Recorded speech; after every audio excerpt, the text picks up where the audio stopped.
ಯಾವುದೋ ಒಂದು ಕೆಲಸದ ಕಾರಣಕ್ಕೆ ಅದೆಷ್ಟೋ ದಿನಗಳ ನಂತರ ಬೆಂಗಳೂರು ಹೋಗಿದ್ದೆ. ಮೆಜೆಸ್ಟಿಕ್ ನಲ್ಲಿ ಇಳಿದು ನನಗಿದ್ದ ಕೆಲಸದ ಕಡೆ ಹೊರಟೆ.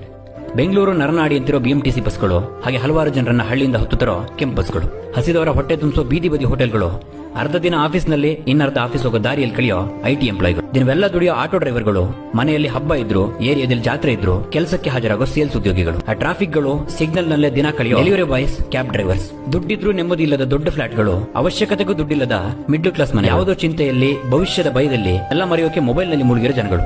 ಇದನ್ನೆಲ್ಲ ನೋಡಿದಾಗ 4 ವರ್ಷದ ಹಿಂದಿನ ನನ್ನ ಜೀವನನೇ ನೆನಪಾಯ್ತು. ಬೆಂಗಳೂರು ಜೀವನ ಕಷ್ಟ ಅಂತ ಅನ್ನಿಸ್ತು. ಆದ್ರೆ ಕನ್ನಡ ಗೊತ್ತಿಲ್ಲ ಅನ್ನೋ ಪರಭಾಷಿಕರಿಗೂ, ಕನ್ನಡನೇ ನನಗೆಲ್ಲ ಅನ್ನೋ ಕನ್ನಡಿಗರಿಗೂ ಕೊಟ್ಟಿರೋ, ಹಳ್ಳಿ ಬಿಟ್ಟು ಬರೋ ಅದೆಷ್ಟೋ ಜನಕ್ಕೆ ಹುಟ್ಟೂರಲ್ಲೊಂದು ಗೌರವನ ಇಟ್ಟಿರೋದು ಇದೇ ಬೆಂಗಳೂರು. ಈ ಬೆಂಗಳೂರು ಬರೀ ಒಂದು ಊರಲ್ಲ, ಇದೊಂದು ಪಾಠಶಾಲೆ. ಅದೆಷ್ಟೋ ಜನಕ್ಕೆ ಅನ್ನದ ಬೆಲೆ, ಅಪ್ಪ ಅಮ್ಮನ ಬೆಲೆ, ಬೆಳೆದ ಊರಿನ ಬೆಲೆ ತಿಳಿಸಿದೆ, ಬದುಕಿಗೊಂದು ದಾರಿ ತೋರಿಸಿದೆ.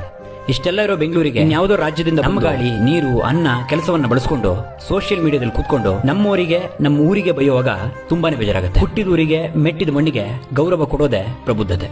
ಫಾಲೋ ಮಾಡ್ಕೊಳ್ಳಿ. ನಾನು ಇಷ್ಟೊತ್ತು ಹೇಳಿದ್ದೆಲ್ಲ ಸತ್ಯಕತೆ. ಇದು ನಿಮ್ಗೂ ಅನ್ಸಿರುತ್ತೆ.